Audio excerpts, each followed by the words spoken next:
ايوا السلام عليكم خوتنا عبد الهادي وخويا. قبضني في بالو واحد السيد قال لي عمي محمد واش رايك في كيما ريبيكا وهذو اللي راهم يتقنزوا كاع، واش رايك فيهم؟ واش تحكي لنا عليهم؟ ودي قلت له انا شنو نحكي لك؟ ما عندي ما نحكي على هذوك الغاشيان، الله يجعل ربي بعدهم علينا، ما بعد تسمع على الروض. لطيف هذوك بدلوا خلق الله. انا ماهيش خلعتني هذيك الضربه اللي داروا، انا اللي راهي خلعتني قوي قوي. غدوه ان شاء الله كيموتوا بويهم ويكون عندهم حوش ويبغوا يقسموا الورثه، هو شيء يدي ثلث ولا النص، هذه اللي راهي خلعتني انا. قال لك واحد المراه سقسات راجلها، قالت هو بالقاسم ما بالقاسم، قال لها شتا هو؟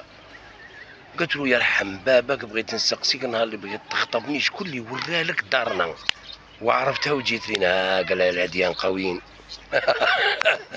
قال لك المراه قال لك وليدها قبح، قال لك سارق يسرق، قال لك مكرها على حياتها مسكينه بهدلها قدام الجوارين. هاي قال لك واحد اليوم سرق حانوت وقبضه داوها للحبس، ضربت كنجور راحت ليه باروار. كي دخلت عنده ضربت التليفون بدات تهضر معاه صابتو عينو زرقاء. قلت له مالك الميلود؟ مال وليدي عينك راهي زرقاء؟ قال طيح لي واحد وضربته. قلت له هاكاك وليدي يقعد هكذا قبح ما يطقوكش. قال لك واحد السيد داي بنته رايح للجامعه في الطوموبيل، كي وصل للجامعه صاب كل واحد قاعد مع وحده، انخلع كاع كل واحد قاعد مع وحده، صاب غير واحد مسكين قاعد وحده.